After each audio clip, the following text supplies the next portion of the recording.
ओम श्री शिवाय नमस्तुभ्यम दोस्तों, मैं शिविका आप सभी का आपके अपने चैनल शिव नंदिनी शिविका में हार्दिक स्वागत करती हूँ। आज का ये ज्योतिष वीडियो कर्क राशि वालों के लिए बेहद ही विशेष होगा। सितंबर महीने का मंथली प्रेडिक्शंस करेंगे। आपका कैरियर, आपका लव लाइफ, भाग्य, career, business, married life, students के लिए कैसा रहेगा आने वाला महीना, जो भी दोस्तों आप जानना चाहते हैं सब कुछ, आपके हर एक सवाल का जवाब आज के इस वीडियो में आपको मिलेगा, निश्चित ही मिलेगा।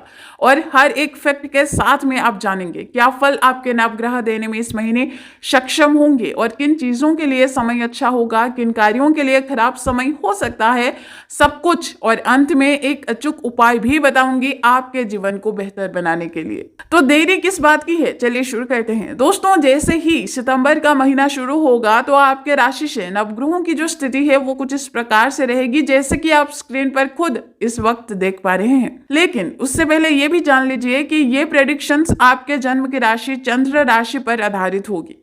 सितंबर के महीने में आपके नवग्रहों में से 10th हाउस में विराजमान रहेंगे देवगुरु बृहस्पति के साथ में राहु, 2nd हाउस में होंगे नवग्रहों के राजा सूर्यदेव के साथ में बुधदेव, 3rd हाउस में होंगे मंगल, 1st हाउस में होंगे शुक्र, वो भी वक्री होके, 4th हाउस में विराजमान रहेंगे केतु ग्रह और 8th हाउस में ट्रांजिट कर रहे होंगे आपके कर्म के फलदाता शनि महाराज। दोस्तों, अब जल्दबाजी में बिल्कुल भी नहीं सुननी है, ध्यान से सुनना होगा। अब आपको सबसे पहले बात आपके स्वास्थ्य की। दोस्तों, स्वास्थ्य का घर कुंडली में 1st हाउस होता है जहां से आपके स्वास्थ्य के रिलेटेड आपके हर एक सवाल का जवाब मिलेगा। जिस घर के मालिक तथा आपके राशि के भी मालिक बनते हैं चंद्रमा, जो कि हर 2.25 दिन में अपनी राशि यानी कि एक घर से दूसरे घर ट्रांजिट करते रहते हैं। वैसे तो स्वास्थ्य आपका अति उत्तम रहेगा इस महीने, लेकिन आप थोड़ा सा टायर्ड भी फील ज्यादा करेंगे।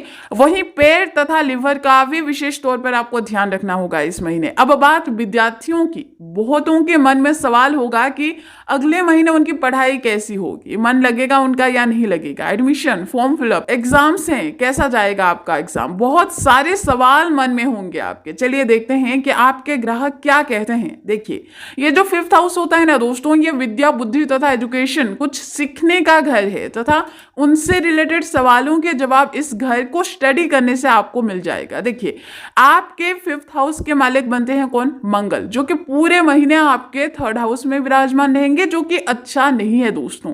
3rd हाउस यानी ऑनलाइन एक्टिविटीज आपकी बढ़ जाएगी। भले ही यहां मंगल अपने शत्रु के घर में होंगे, लेकिन 5वें घर के मालिक होकर अपने घर से यानी 5th हाउस से 11th हाउस पर विराजमान होने के कारण विद्या, बुद्धि तथा संतान प्राप्ति, संतान के दृष्टि से ये महीना आपकी बहुत ही अच्छे से व्यतीत होगी। हालांकि 17 सितंबर के बाद का समय सर्वश्रेष्ठ रहेगा। वही मंगल की दृष्टि जो है वो 9th हाउस पे यानी कि भाग्य के घर पे भी पड़ेगी, जिससे कि आपका जो बॉन्ड है अपने पिताजी के साथ में वो इस महीने काफी स्ट्रॉन्ग होगा। आपके पिताजी इस महीने काफी ज्यादा सपोर्टिव रहेंगे आपके तरफ। बाकी एग्जाम्स तथा एडमिशन, फॉर्म फिलअप अधिकारियों के लिए भी ये महीना काफी अच्छा रहेगा। अब थोड़ी सी बात लवर्स के लिए भी कर लेते हैं कि आखिर उनके लिए कैसा रहेगा आने वाला महीना। चलिए देखते हैं। देखिए दोस्तों, ये जो 5th हाउस है ना, आपके प्यार मोहब्बत का घर भी बनता है, यानी विद्या बुद्धि के साथ साथ लव रिलेशन का घर भी 5th हाउस ही होता है। और इसी घर को स्टडी करने से आपके सारे सवालों के जवाब मिल जाएंगे लव रिलेशन के रिलेटेड। देखिए, जैसे कि मंगल की पोजीशन शत्रु के घर पर होगा, लेकिन अपने घर से 11th हाउस यानी कि गेन करने के घर पर होने की वजह से प्यार, मोहब्बत, रोमांस के लिए यह समय बेहद ही अच्छा रहेगा। दोनों के बीच में अंडरस्टैंडिंग बहुत ही अच्छी देखी जाएगी तथा एक बहुत ही प्यारा सा बॉन्ड आप दोनों में बिल्डअप होते हुए भी देखा जाएगा। और जो भी परेशानी थी आप दोनों के बीच 17 सितंबर के बाद खुद ही सब कुछ सॉर्ट आउट होना शुरू हो जाएगा। लेकिन थोड़ा अपने बिहेवियर पर गौर भी करिएगा। इस बीच आप थोड़ा सा अंडर एस्टिमेट कर सकते हैं अपने लव पार्टनर को, जो कि आपको गलती से भी नहीं करना है, ध्यान रखिएगा इस बात की। अब बात उनकी जो हाथों में मेहंदी अपने पिया के नाम की लिखवाने के लिए रेडी हैं, जिनके मन में सवाल है कि शादी कब होगी उनकी, क्या अगले महीने कुछ पॉसिबिलिटीज रहेगी। साथ ही वो भी हैं जिनकी मैरिज हो चुकी है पर फिर भी डाउट में हैं, पता नहीं अगले महीने लाइफ पार्टनर के साथ बॉन्डिंग कैसा होगा उनका, सब कुछ बताऊंगी। उससे पहले समझे थोड़ा यहाँ पर। देखिए, ये जो विवाह है ना तथा जो वैवाहिक जीवन है, ये दोनों का जो घर होता है वो 7th हाउस होता है। तो दोनों के रिलेटेड सवालों के जवाब 7th हाउस को देखेंगे, वहां से आपको मिल जाएगा। देखिए, आपके 7th हाउस के मालिक कौन बनते हैं? कर्म फलदाता शनि महाराज, जो कि पूरे सितंबर के महीने आपके 8th हाउस में वक्री होकर विराजमान रहेंगे। अब एक बात याद रखिएगा कि शादी तथा वैवाहिक जीवन के लिए सिर्फ घर के मालिक ही नहीं बल्कि विवाह के कारक ग्रह देवगुरु बृहस्पति भी रेस्पॉन्सिबल होते हैं। एक ग्रह से काम कभी भी नहीं बनेगा, खासकर विवाह जैसी पवित्र बंधन की तो बिल्कुल भी नहीं। दोनों ग्रह यानी कि 7th हाउस के मालिक के साथ साथ देवगुरु बृहस्पति की भी पोजीशन अच्छी होनी चाहिए, अच्छे घर में होने चाहिए, शत्रु के घर में नहीं होने चाहिए, आपके फेवर में होने चाहिए तथा शुभ ग्रहों की दृष्टि में होने चाहिए। तभी विवाह हो या फिर वैवाहिक जीवन हो वो अच्छे से होता है तथा अच्छे से चल पाता है इन फ्यूचर। ठीक है, तो अब आपकी कुंडली में दोनों ही आपके फेवर में इस महीने नहीं होंगे। 7th हाउस के मालिक तो पड़े हैं अनसेटिस्फेक्शन के घर पर, 8th हाउस यानी रोग के घर में है, और जो कारक ग्रह हैं विवाह के गुरु वो चांडाल दोष बना के बैठे हुए हैं और राहु के प्रभाव में पीड़ित हैं। कैसे बात बनेगी आप खुद बताइए। विवाह तथा मैरिड लाइफ जो है वो अब अड़चनों के साथ ही चलेगी आपकी, लेकिन बिल्कुल भी टेंशन मत लीजिएगा क्योंकि अक्टूबर में जब राहु गुरु से अलग हो जाएंगे ना तो चांडाल दोष पूरी तरीके से आपकी कुंडली में खत्म हो जाएगी। सो अगर बेसिक बात करें तो अक्टूबर के बाद जो आपके विवाह के कारक ग्रह हैं देवगुरु बृहस्पति वो आपके फेवर में आ जाएंगे, मतलब मैरिज के फेवर में आ जाएंगे।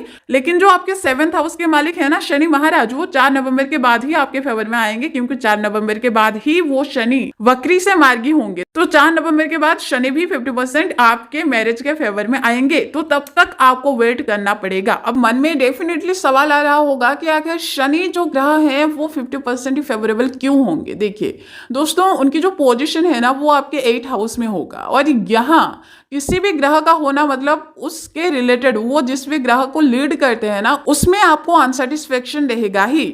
तो जो शनि महाराज हैं वो आपके 7th हाउस को लीड करते हैं, तो डेफिनेटली मैरिड लाइफ तथा जो आपके विवाह है वहां पर आपको अनसेटिस्फेक्शन रहेगा। अब थोड़ा सा भाग्य पे भी ध्यान दे देते हैं, क्या पता भाग्य खुद मेहरबान होकर बैठा हुआ आपके लिए। चलिए देखते हैं दोस्तों, 9th हाउस भाग्य का घर बनता है जिस घर के मालिक बनते हैं आपके देवगुरु बृहस्पति। क्या ही कहूं दोस्तों, राहु के साथ पीड़ित होकर विराजमान है, पाप ग्रह के साथ में आपके भाग्य के मालिक विराजमान है। लेकिन कुछ भी कहें भाग्य के मालिक आप के फेवर में पूरे महीने रहेंगे, साथ देंगे आपका। लेकिन ये जो राहु है ना उनके साथ में विराजमान जो हैं एक ही घर पे, ये गड़बड़ करेगा हर काम में अड़चने लाने का काम राहु करेगा। हर बनती हुई बात को बिगाड़ेगा कौन? राहु करेगा। और हर एक काम में कंफ्यूजन्स कौन लाएगा? ये राहु।